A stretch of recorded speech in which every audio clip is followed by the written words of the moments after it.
Al-muslimu man salimal muslimuna min lisanihi wa yadihi. Seorang muslim sejati adalah yang bisa menjaga lidahnya untuk tidak menyakiti siapapun. Seorang muslim yang sejati adalah yang bisa menjaga tangan dan anggota tubuhnya untuk tidak menyakiti siapapun. Dan untuk tidak menyakiti akan berubah menjadi, kalau kita tidak menyakiti, tidak mengganggu, kemudian kita punya misi menebar perdamaian, keindahan, maka yang terwujud adalah keindahan. Di dunia pun sudah merasakan surga sebelum masuk surga Allah yang sesungguhnya. Jadi kunci untuk menciptakan keindahan surga dunia adalah cinta. Bersama hilangnya cinta, neraka sebelum masuk neraka. Maka pada pagi ini kita akan menghadirkan cinta di hati kita. Cinta karena Allah. Kita harus bisa membayangkan begitu pedihnya kebencian jika menguasai hati seorang hamba. Begitu menyiksanya kedengkian jika sudah bercokol di dalam hati. Melihat tetangganya beli mobil sakit hati, padahal mobilnya ada jauh di sana.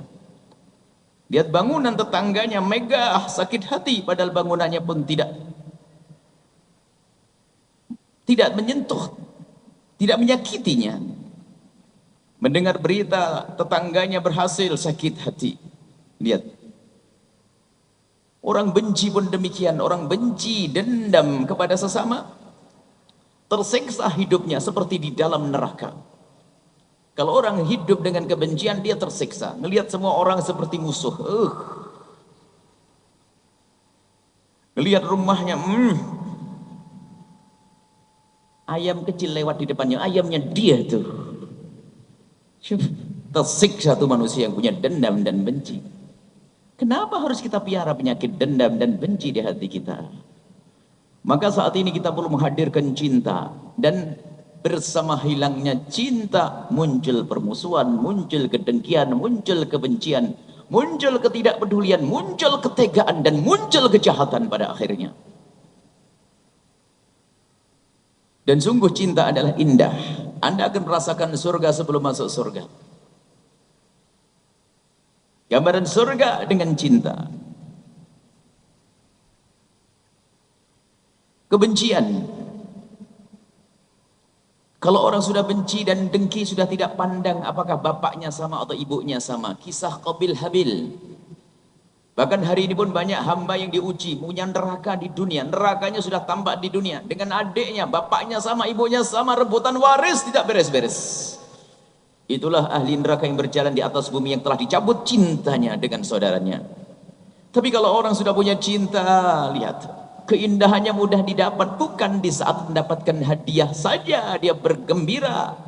Akan tapi kalau hidupmu dengan cinta, di saat Anda memberi pun ternyata dengan penuh kegembiraan. Begitu indahnya cinta. Seorang suami yang sangat mencintai istrinya bisa memberikan hadiah istimewa. Kehilangan duit, dia bisa senang. Yang nerima lebih senang lagi itu. Ibu begitu dikasih hadiah sama suaminya, dia apa kayak. Seorang ibu melihat anaknya hidupnya pas-pasan dia. Anaknya minta sepeda, sudah lama tidak bisa memberikan sepeda. Sudah umur 7 tahun, 8 tahun, yang lain sekolah pada naik sepeda. Seorang ibu mikir, bagaimana aku bisa membelikan sepeda anakku, penghasilanku pas-pasan, uang tidak ada. Akan tapi setiap hari lihat anaknya jalan sendiri, ternyuh hatinya. Dipeganglah telinganya, ada anting dituruni, dipegang jemarinya, ada cincin dikeluarin, ada kalung kecil pun dikeluarin, dibawa ke pasar, ternyata uangnya pas untuk beli sepeda. Kemudian setelah itu pergi ke pasar, beli sepeda, dibawa pulang ke rumah, ditutupin selimut, anaknya dipikir jutaan, sayang, coba kau lihat apa yang ada di kamar itu. Ternyata setelah anaknya membuka selimut, ada sepedanya, girang sang anak. Kemudian di besok harinya anak pergi dengan sepeda. Bagaimana rasanya seorang ibu? Gembira atau gelisah? Gembira, senang melihat anaknya bisa naik sepeda. Padahal antingnya hilang, cincinnya juga hilang, kalung kecilnya juga hilang. Ternyata di saat memberi, kalau dengan cinta, indah. Jadi permasalahan kita adalah di saat tidak adanya cinta. Baik, jangan sampai cinta hilang di hati kita. Kita tidak bicara antara cinta suami istri, kita tidak bicara urusan syahwat. Bicara cinta secara umum, di dalamnya adalah suami istri, bapak anak, sanak kerabat, saudara, tetangga, dan seterusnya. Ini yang harus kita bangun dalam hidup kita. Jadi ruh kehidupan kita, ruh keindahan, saripati keindahan dalam hidup kita adalah cinta. Bukan mencintai itu terseksa, bukan. Yang terseksa adalah kalau Anda duduk dengan orang yang Anda tidak cinta. Imam Syafi'i pernah ditanya, wa aktsarun nasu fin nisa'i wa qalu inna hubban nisa'i jahdul bala'i. Orang pada ngomong kalau ada seorang suami mencintai seorang istri, kalau seorang laki-laki mencintai seorang wanita adalah malapetaka. Dijawab oleh sahubbun nisa'i jahda, bukan mencintai seorang wanita itu adalah malapetaka, walakin qurbu man la tuhibbu jahdul bala'i. Akan tapi yang paling tidak enak, terseksa, bencana, malapetaka adalah jika engkau duduk dengan orang yang kau benci dengannya. Duduk dengan orang yang kita benci dengannya nggak enak. Anggap saja begini, saya buat contoh, ada seorang ibu datang ke pengajian terlambat sehingga tidak ada tempat. Toleh sana, toleh sini, toleh sana, nggak ada tempat. Akhirnya ada tempat yang kosong satu, agak depan lagi, alhamdulillah. Apalagi ustadz yang gurunya guru idolanya, senang sekali. Dia langsung meluncur menuju tempat kosong tersebut, duduk manis, melihat, mendengar sang ustadz berceramah. Tapi baru beberapa menit mendengar ceramah sang ustadz, baru sadar ternyata yang di kanannya adalah orang yang dibencinya. Sudah miring-miring keringetan dia. Lihat, tersiksalah manusia yang punya benci di dalam hatinya. Pagi ini akan kita pangkas itu kebencian. Tapi ada sebab-sebab datangnya kebencian, kedengkian, permusuhan. Banyak sebab, di antara yang harus kita hindari. Yang harus kita hindari, yang menjadi sebab kebencian adalah kita membiarkan emosi yang bergejolak, gampang tersinggung, sehingga tidak mencoba meredam hatinya, sehingga kalau sama saudaranya saja dia omongin jelekit saja langsung sehingga berontak. Reaksi kita yang keras itu pun akan menjadikan orang lain bereaksi keras dengan kita. Kita tahu bahwasanya kita tidak hidup dengan malaikat, kita dengan manusia yang bisa salah semua. Istri bisa salah. Kalau Anda seorang suami menghendaki istrimu malaikat, kau tidak akan menikah sampai kapanpun. Istrimu adalah manusia yang bisa saja pagi benar sore salah. Suamimu adalah manusia yang bisa sore benar pagi salah. Itulah manusia yang sangat mungkin melakukan kesalahannya, sangat mungkin melakukan banyak kesalahan, sehingga melapangkan hati kita dengan orang yang bersama kita, punya ilmu kebal, kata maaf, lapang hati. Lapang hati menjadikan orang mudah menyejukkan diri. Jadi neraka itu jangan dibuat di dalam dirinya sendiri. Gampang tersinggung, gak tahu diri, siapa saya, capek. Akan tapi ketahuilah, kalau mungkin istri kita ngomong kasar, istri ngomong kasar, ketahuilah seorang laki-laki yang baik, dia tidak akan mencaci istrinya biarpun istrinya layak dicaci. Ketemu judul hatinya.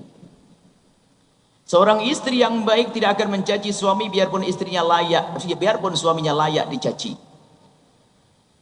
Seorang suami tidak akan memukul istrinya biarpun istrinya layak dipukul. Seorang istri tidak akan berbuat kasar kepada suami biarpun suami layak dikasari. Karena di dalam pribadi orang tersebut sudah ada kemuliaan di dalam hatinya, memandang dengan cinta. Kalau Anda seorang suami menemukan istri Anda melakukan kesalahan kepada Anda, urusan pribadinya, mungkin tidak peduli dengan urusan Anda, atau apa saja ngomong kasar dan sebagainya, Anda pikir dia adalah istrimu. Menahan amarah ini penting sekali. Jangan sampai berkembang amarah ini menggumpal menjadi dendam, dan dendam ini umumnya adalah ingin membalas. Setelah itu akan muncul kejahatan di luar sana. Yang semula kejahatan dalam diri kita, hati yang panas, akan diwujudkan dalam reaksi pembalasan. Orang beriman ahli surga disebutkan, wasari'u ila maghfiratin min rabbikum wa jannatin 'arduha as-samawati wal ardu 'iddat lil muttaqin. Bersegeralah engkau semua menuju surga yang memang disiapkan untuk orang yang bertakwa. Disebutkan di akhir ayatnya adalah wal kadhiminal ghaidha. Ciri penghuni surga yang mendapatkan surga di dunia sebelum di akhirat adalah orang yang mudah al-kadhiminal ghaidha, menahan amarah dan emosi di dalam dirinya. Menahan amarah.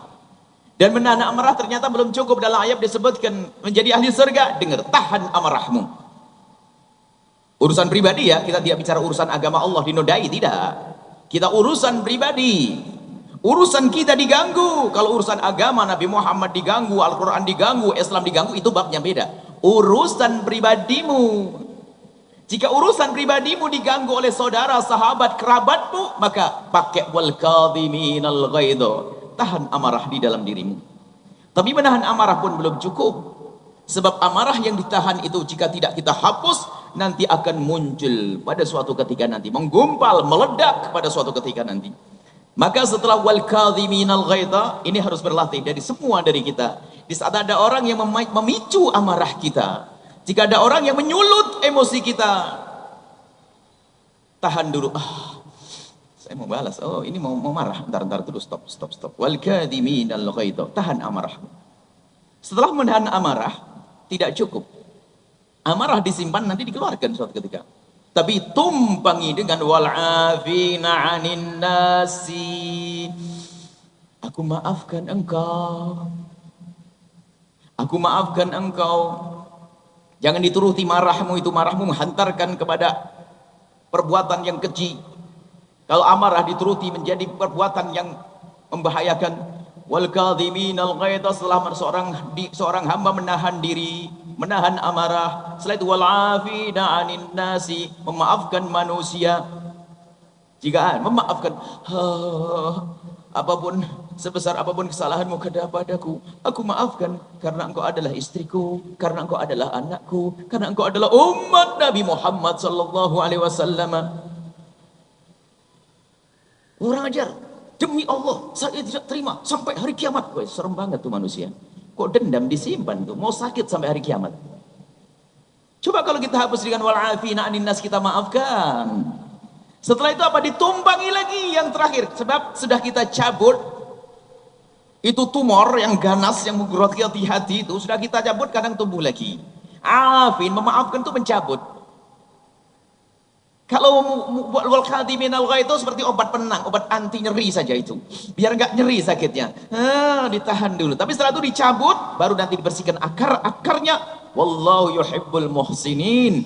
Allah senang dengan orang yang berbuat baik. Bayangkan. Sudah diganggu, setelah itu memaafkan, setelah itu memberi hadiah.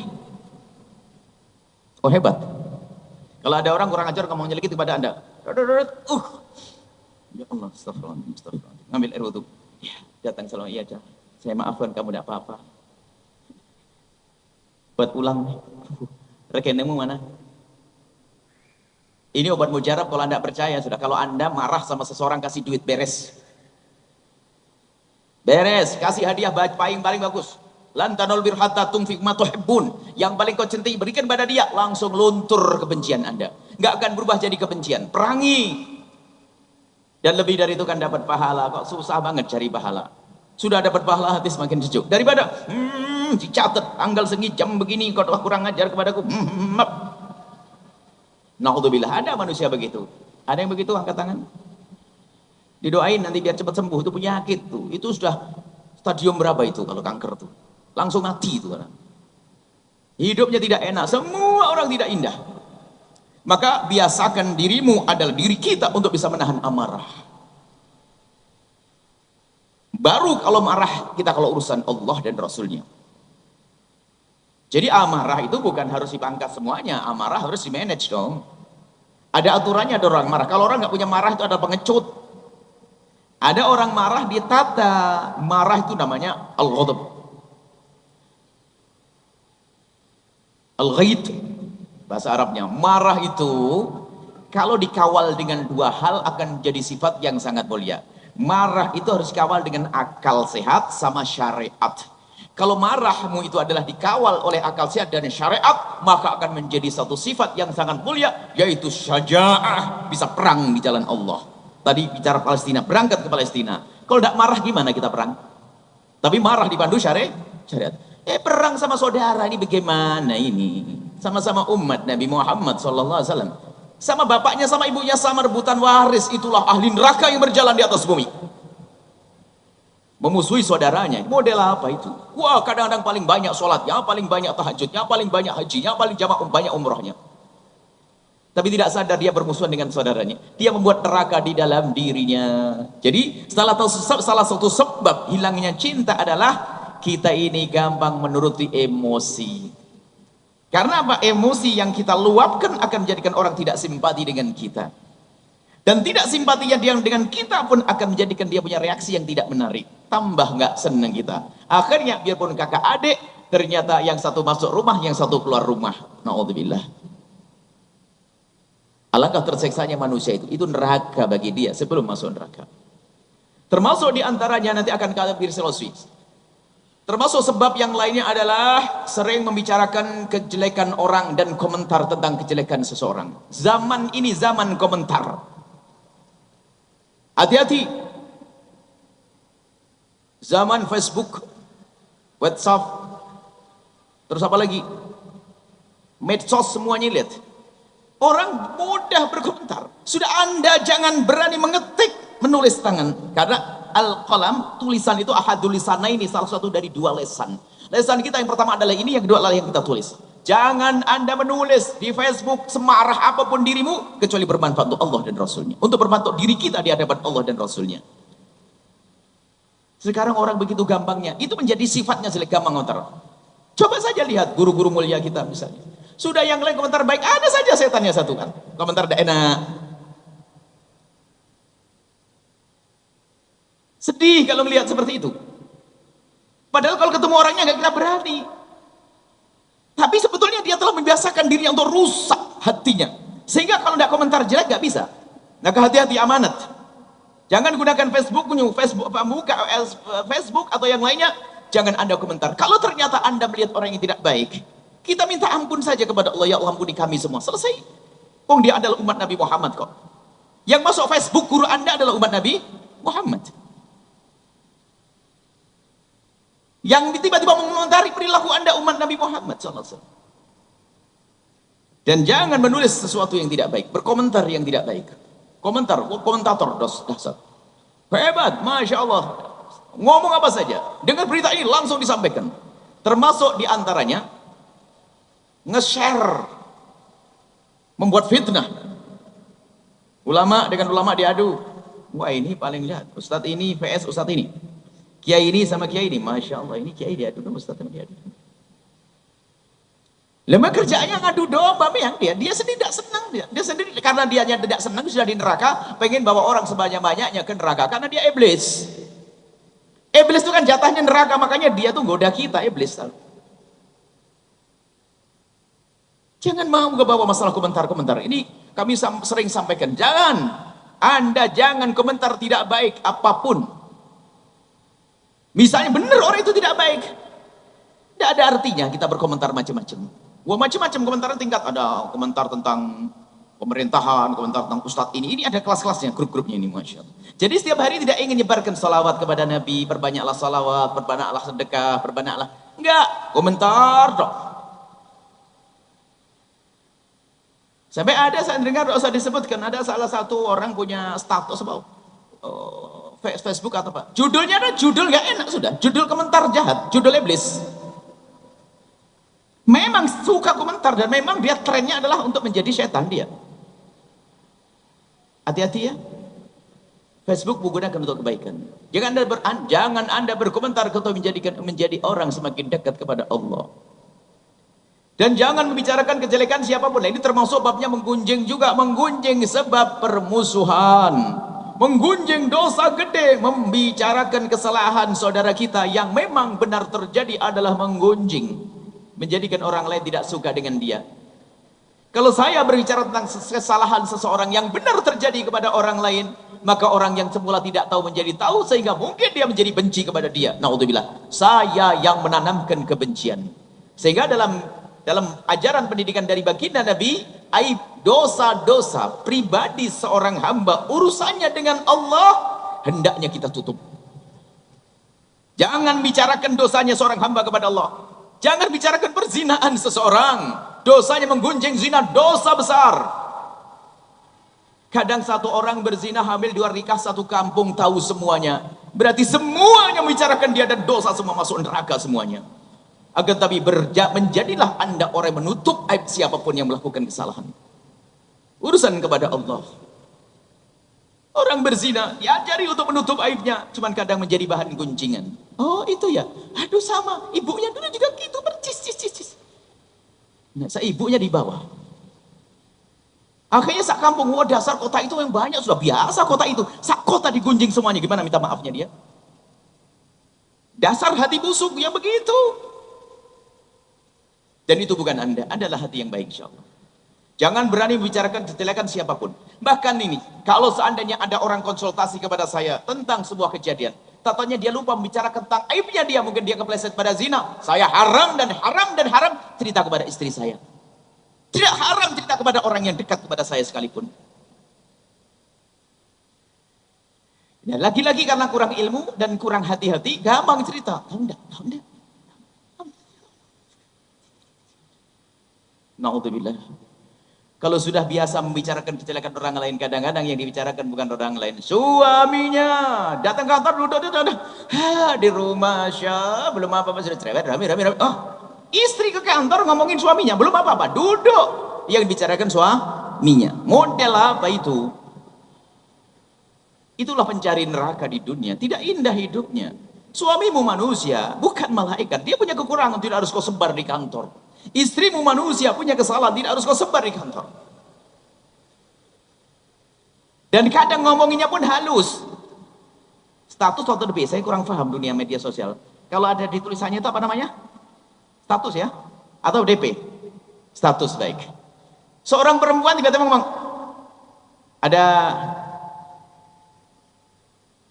semoga saya bisa menjadi istri yang sabar. Ini kan kurang ajar sebetulnya. Ngapain kamu ngomong gitu? Orang lain paham, berarti suamimu kurang ajar, kan gitu. Hati-hati itu, statusnya diberesi itu. Kadang tidak sadar itu. Ungkapan tidak perlu sesuatu undang-undang diungkapkan seperti itu. Itu sebetulnya juga menggunjing, mau menjadi sebab bermusuhan. Kalau suamimu dengar apa? Bukan tambah cinta, tambah benci.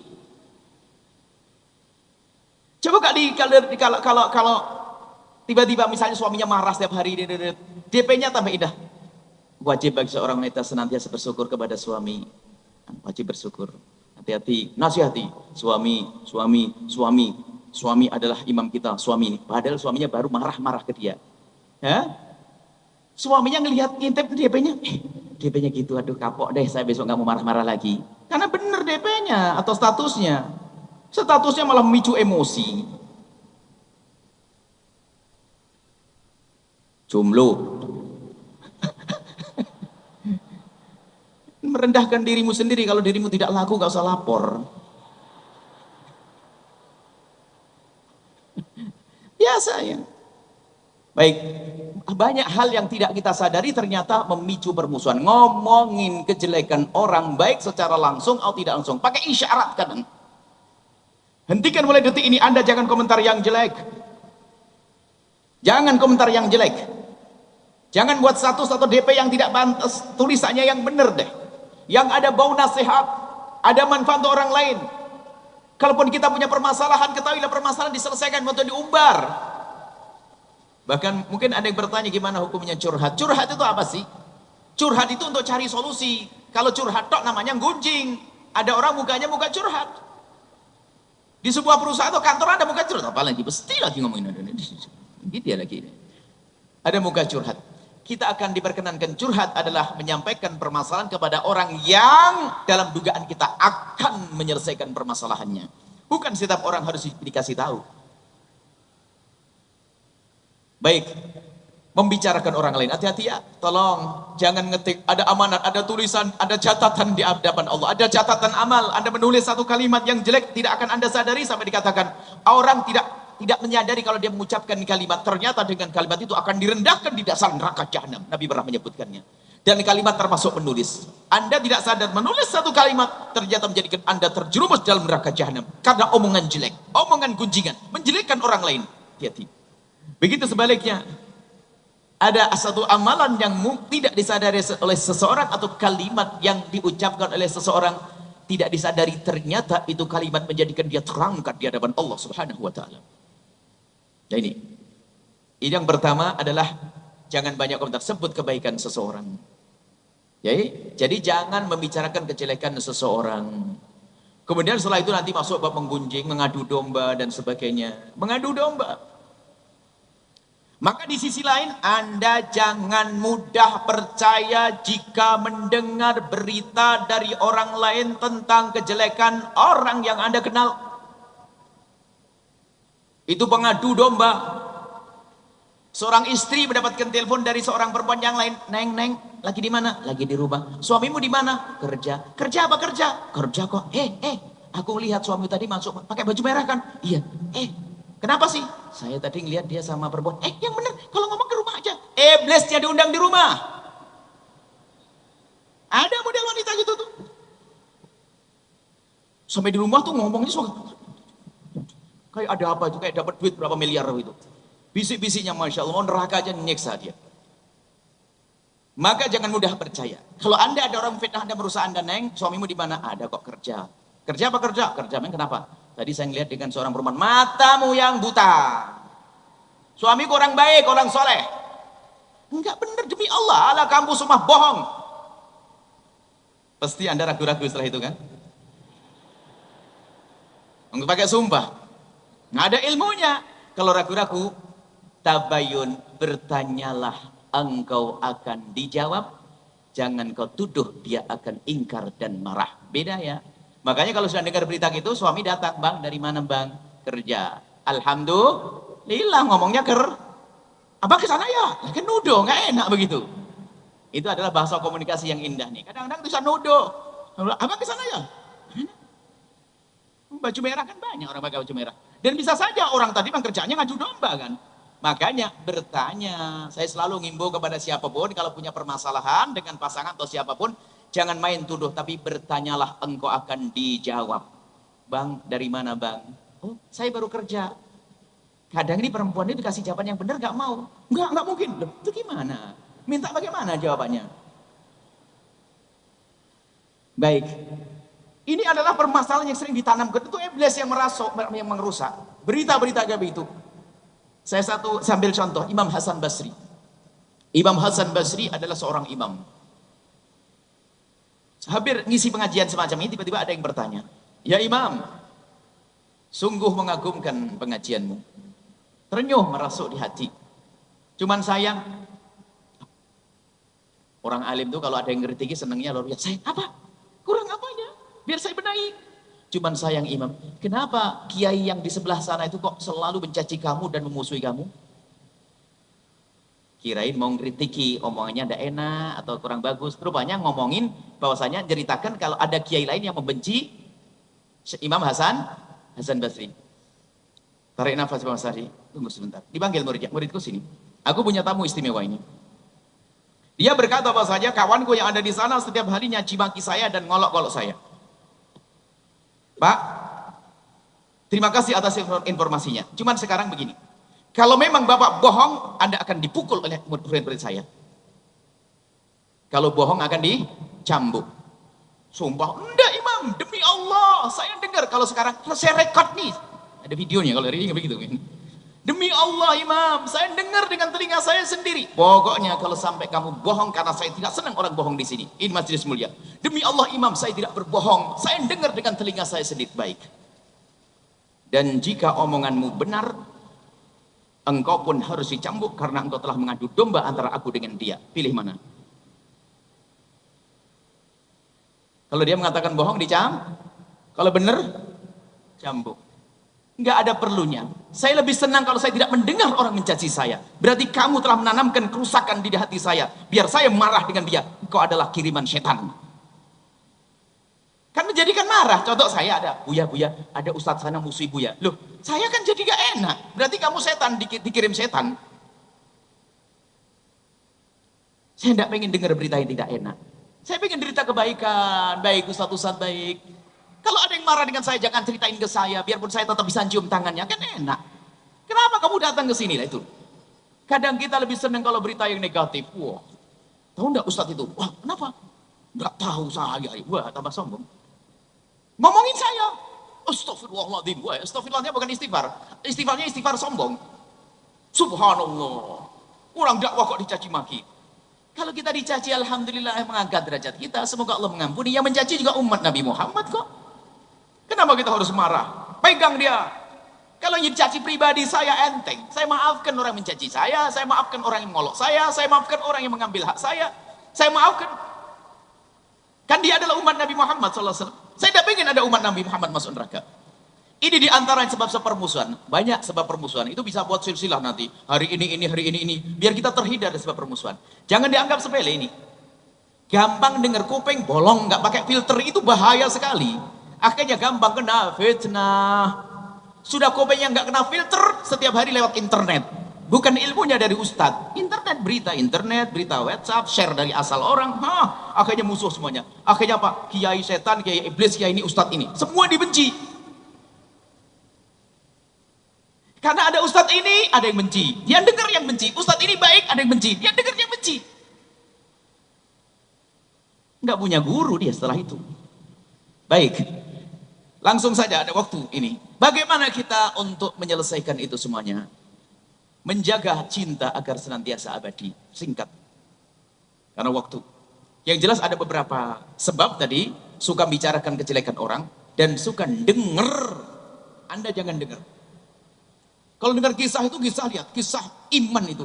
Makanya kalau kita itu biasa dengar fitnah. Biarpun Anda duduk dengan Nabi. Anda akan jadi Abu Jahal. Abu Jahal dan Abu Bakar As-Siddiq. Ini kisah yang sering kami hadirkan. Abu Jahal itu dengar informasi dari Nabi kalau dia di Isra Mi'rajkan. Abu Jahal itu semula juga percaya. Cuman dia akan mengambil sisi lain. Memang saya percaya, tapi orang lain mungkin tidak percaya.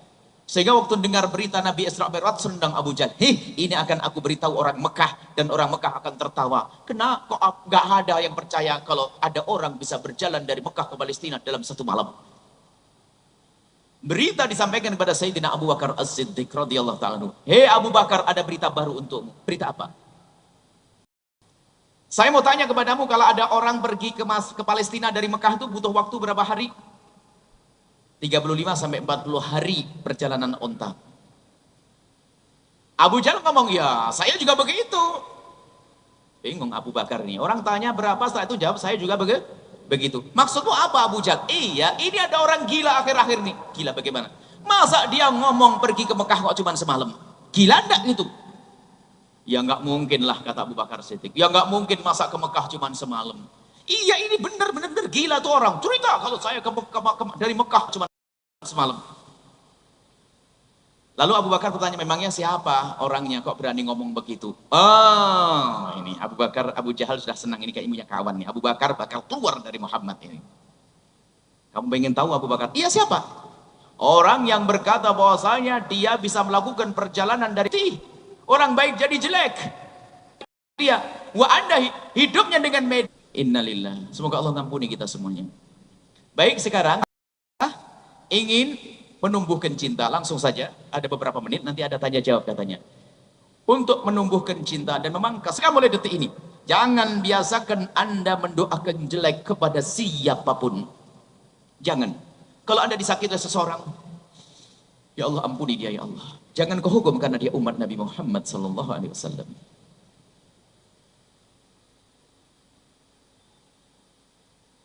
Dan yakinkan diri Anda kalau ada orang berbuat salah kepada Anda, urusan pribadi Anda, pastikan buka hati Anda. Tapi ada orang yang Masya Allah pengen menyimpan penyakit ini sampai mati. Tulis di agenda. Kalau sudah kalimat jelek itu dikasih bintang. Lah ini kok setan yang nyuruh kasih bintang itu? Ada? Kasih bintang WA. Kalimat jelekit dari tetangga saudara dikasih bintang. Untuk bukti. Bukti apa? Nggak bisa dibawa masuk surga itu. Ada orang berkata, aku demi Allah akan aku tuntut sampai mati. Nuntut sampai mati. Demi Allah saya tidak akan menuntut siapapun. Jika ada orang berbuat salah kepada saya, urusan pribadi, saya tidak akan menuntut. Saya lebih senang kalau Allah berikan pahala kepada saya. Nuntut itu capek. Orang hidup dengan cinta itu indah nanti di akhirat. Coba Anda baca. Kalau orang hidup di dunia dengan cinta, indah di akhirat. Diseru oleh Allah, ainal muta'ada Anda, malaikat langsung menjawab, walaka bimithlin, kamu duluan, kamu mendapatkan yang serupa. Sehingga lama doa yang sangat mudah dikabul adalah jika engkau mendoakan orang-orang yang kurang ajar sama Anda.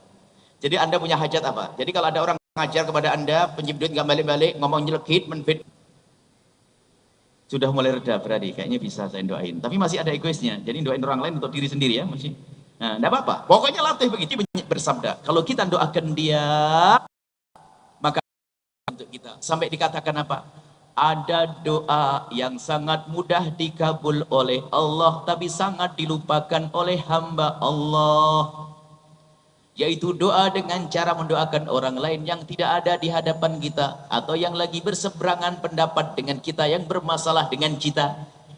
Ada orang kalau mau doa, nanti saya mau pergi umroh, mau doa di sana, ngapain lama-lama nunggu umroh? Ya kalau punya duit. Bahkan ini lebih dahsyat daripada di depan multazam untuk jasad, bahkan untuk bersihkan hati nggak mau. Untuk operasi jasad dari belah kepalanya, dadanya, untuk jasadnya biar sembuh, itu saja mau bayar lagi. Ini untuk bersihkan hati agar selamat, agar dunia ini kita seperti di surga dan di akhirat masuk surga kok nggak mau. Baik, kalau Anda marah dengan siapapun, doain ya Allah jangan sampai dia masuk neraka, jadikan ahli surga ya Allah. Masih berat gini saja caranya. Ya Allah, ini guyonan tapi beneran. Ya Allah, surgamu kan luas ya Allah. Saya enak melihat mukanya dia. Yang penting jangan masuk neraka, masuk surga. Tapi tolong surga sebelah sana, saya sebelah sini ya Allah. Kalau Anda masih nggak bisa keterlaluan, mungkin Anda tidak di surga, di neraka tempatnya. Wong surga Allah luas kok pelit banget. Jika memang engkau dipertemukan dalam pernikahan, baik-baiklah dirimu. Tapi kalau ternyata harus terjadi perpisahan, biihsan dengan cara yang bagus. Sehingga seorang suami memberikan mut'ah, hadiah, penyenang hati, agar tidak berlarut kekecewaannya. Pun demikian tetap kita jaga kehormatan, karena apapun itu adalah ibunya, anak-anaknya, atau suami bapak dari anak-anaknya. Jangan aja zalimi hidup saya, 16 tahun hidup saya capek, nangis di depan orang yang mau ngelamarnya. Tidak boleh. Anda tidak bercerita tentang masa lalumu, masa lalu pasanganmu, urusannya dengan Allah. Kalau dia jahat urusan dengan Allah, mungkin sudah diampuni Allah. Bahkan mungkin dia pernah menyeleweng, berzina sekalipun. Berzina urusannya dia dengan Allah, mungkin tangisnya di malam hari sudah menjadikan dia hapus dosanya. Tidak perlu seorang istri menceritakan bekas suaminya. Tutup. Dan itu termasuk menggunjing, tidak perlu. Kalau ada yang bertanya kenapa kamu bercerai, tidak cocok, selesai. Loh, nanti calon suami saya yang baru nggak mau dengan saya. Loh, kalau dia selalu menghendaki menggunjing dia, berarti calon suami udah nggak baik. Dia akan semakin kagum dengan Anda yang berkata kami berpisah baik-baik. Dia baik, alhamdulillah. Kalaupun ada kesalahan mungkin di saya, selesai. Jangan, kadang-kadang kita pengen merayu biar kita dianggap lalu menjelekkan pasangan. Itu sudah gaya biasa. Model perempuan rendah atau model laki-laki rendah, nggak cerdas itu. Wow, yang dijelekin pasangannya. Ya kita takut dong kalau seandainya ada seorang laki-laki, oh ini kayak perempuan, jangan-jangan nanti saat dengan saya dihabisi juga dong. Jadi lihat, tidak boleh Anda berceritakan. Seorang wanita tidak boleh menceritakan kejelekan mantan pasangannya. Seorang suami pun demikian, cukup imsak baru, tasrih ihsan, lepas baik-baik. Kalau perlu buatin rumah biar dia mandiri kalau punya duit. Kasih uang dan sebagainya, selesai. Bukan perceraian menjadi sebab permusuhan. Sehingga dalam Islam nggak ada broken home, nggak ada. Jadi tetap saja seorang ibu selalu menasihati, nak sayang, suatu ketika kamu harus ke rumah abahmu. Bukan belum sekarang, abahmu masih sibuk. Mungkin abahnya pemabuk, pejudi dan sebagainya. Tidak dikenalkan perjudiannya, tapi ditanamkan tentang kecintaan kepada ayahandanya. Bukan kita ajari menggunjing dan membenci. Ini masuk bab tadi. Jangan diajari anak membenci bapaknya. Kalau Anda punya anak benci kepada bapaknya, Anda gagal karena Anda punya anak ahli neraka. Sebab benci kepada bapak adalah termasuk bentuk keturhakaan. Bicara yang baik. Pun Anda akan menikah dengan orang lain, misalnya, ngapain membahas yang lainnya? Selesai. Semoga dapat suami yang baik, selesai. Misalnya, kalau Anda seorang janda, bicara yang baik. Mantan pasangan Anda, tutup aibnya. Bahkan doakan semoga dapat istri yang lebih baik dari saya. Itu berat Bu ya, doain itu Bu ya. Doain ya Allah semoga mantan suamiku dapat suami yang lebih baik, istri yang lebih bagus dari saya, agar hidupnya bahagia. Malaikat menjawab, kamu dapat suami lebih bagus lagi nanti. Gitu. Baik, ini saja insyaallah. Allahu a'lam bishawab.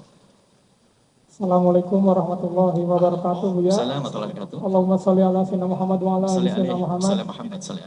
Saya ingin bertanya Bu ya, beberapa hari yang lalu Presiden Amerika mengatakan bahwa akan memindahkan kedubes di Tel Aviv ke Yerusalem, sehingga hal ini berarti akan mengakui bahwa Yerusalem sebagai ibu kota dari Israel. Sehingga statement ini memunculkan reaksi dari berbagai negara, sehingga akhirnya banyak sekali yang demo gitu, termasuk juga di Palestina, sehingga menyebabkan Israel juga membombardir saudara-saudara kita yang ada di Palestina. Apa yang seharusnya yang kita laksanakan, yang kita kerjakan Buya sebagai kaum muslimin? Baik. Terima kasih. Assalamualaikum warahmatullahi wabarakatuh. Assalamualaikum warahmatullahi wabarakatuh. Kami berprasangka baik dengan perilaku Trump. Saya yakin dengan hadis Nabi, gara-gara Trump dia itu, Trump ya namanya ya. Saya prasangka baik. Abdullah bin Ubay bin Salul ada. Di zaman ini juga ada, munafikin juga ada. Maka Anda jangan bersama orang munafik. Maka Anda jangan kaget kalau suatu ketika nanti ada umat Islam tiba-tiba malah membela dia. Itu ada rombongan-rombongan, itu ada dan bakal ada, dan dia punya kekuatan. Anda jangan bersama mereka. Anda bersama umat Islam yang punya kecemburuan kepada agama Nabi Muhammad sallallahu alaihi wasallam.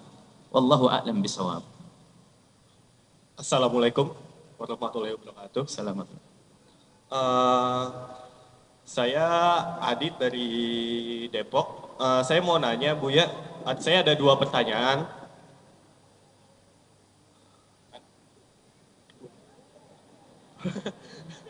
Suaranya sama di sini situ. Baik. Ya, Silakan. saya ada 2 pertanyaan. Pertanyaan pertama itu kan kalau yang saya dengar itu dari ceramahnya Buya itu yang tentang hal mendoakan saudara, itu yang saya dapat itu saya sedikit mengerti tentang bagaimana cara kita mendoakan terutama kepada saudara kita yang seiman. Ya, saya ingin bertanya bagaimana cara kita mendoakan saudara-saudara kita yang non muslim. Secara keluarga saya itu berasal dari keluarga non muslim dan saya sangat cinta kepada mereka dan saya juga rindu banget untuk mendoakan mereka, terutama untuk mendoakan semoga mereka diberi hidayah, atau mungkin ada sesuatu yang bisa saya doakan tuh seperti biasanya saya mendoakan mereka untuk semoga diberikan keselamatan terutama kepada ayah atau ibu dalam hal bekerja atau hal apa, mungkin ada hal apa saja yang boleh atau tidak boleh saya doakan. Itu sama pertanyaan yang kedua. Satu aja, biar dibagi sama yang lain. Oke Mas, ya udah satu aja. Baik. Saya lanjutkan. Kebetulan urusan Trump belum beres.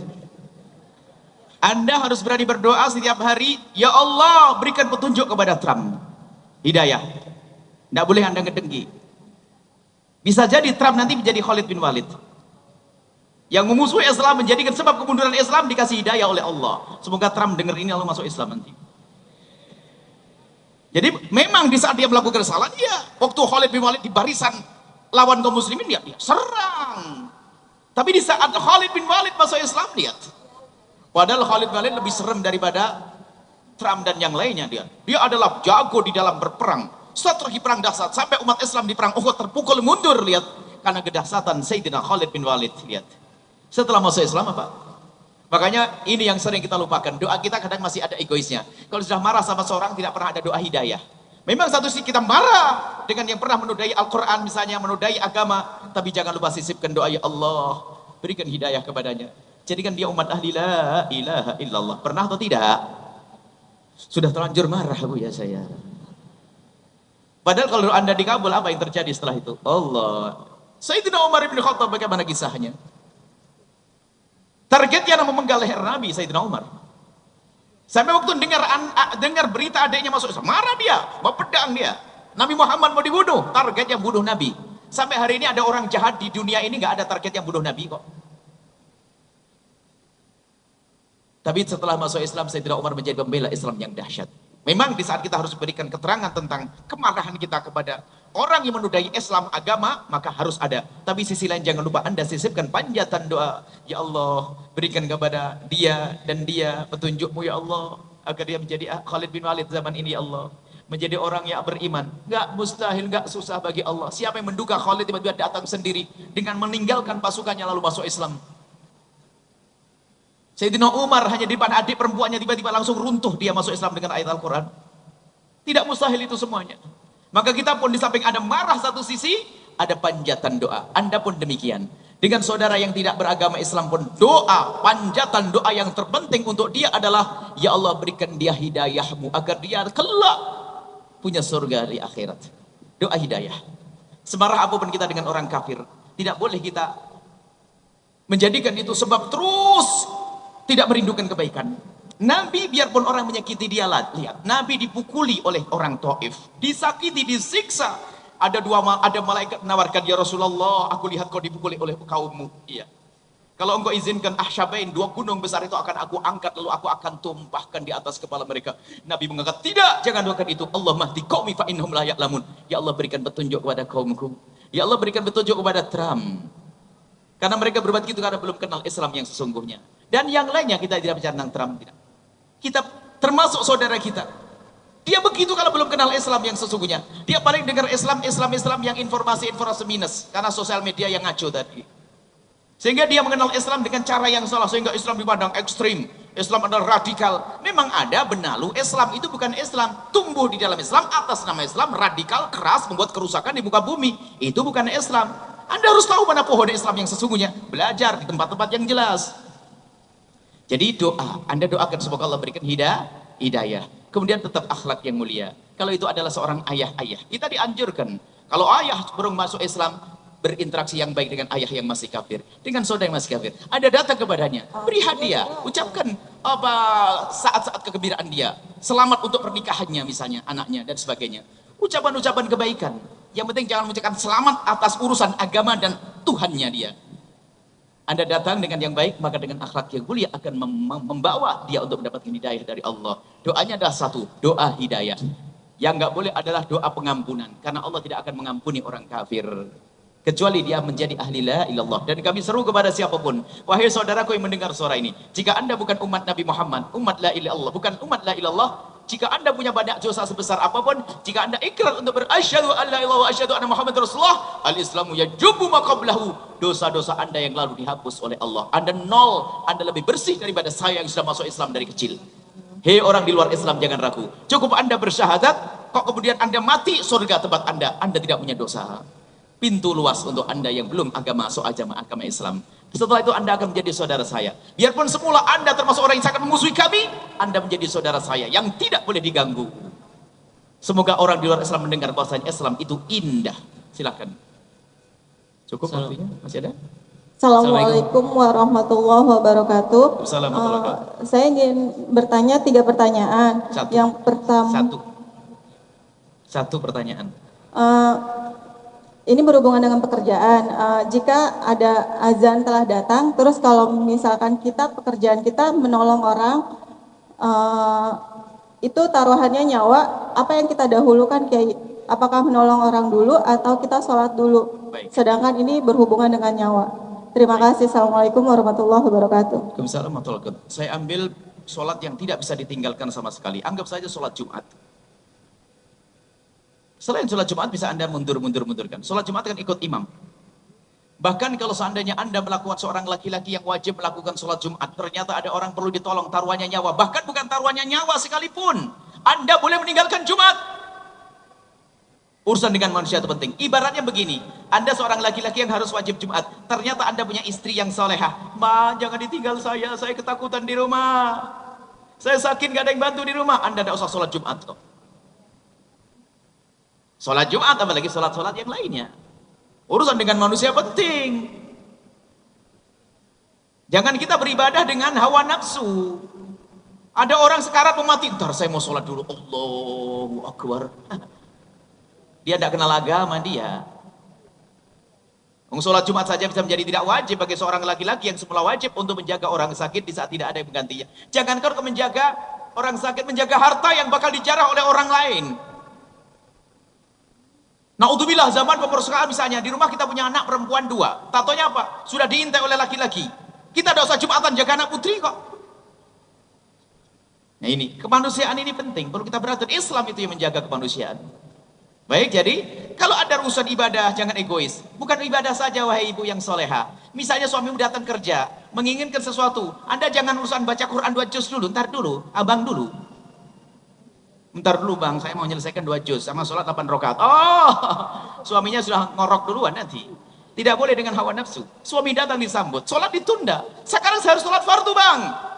Sedang abang baru capek ini. Abang ini sholat awal waktu, kata guru saya. Bukan guru, Nabi juga ngomong sebaik-baik sholat awal waktu. Tapi suamimu baru capek, baru datang, lihat. Dia sebulan sekali baru datang. Capek, dudukkan dulu buatkan air minum dan sebagainya. Terlambat sedikit nggak apa-apa. Yang penting jangan keluar dari waktu. Tapi setelah itu di saat keadaan normal, biasakan sholat awal waktu dengan berjamaah. Ini kan babnya beda. Pokoknya jangan egois deh, jangan hawa nafsu. Termasuk Anda kerja di sebuah perusahaan, ternyata Anda di situ ada orang ngantri mau kerja, mau urusan berkas berdana, Anda lagi baca Al-Quran. Bismillahirrahmanirrahim. Maksiat. Baca Al-Quran maksiat. Baik ya. Cukup insyaallah. Wallahu a'lam bishawab.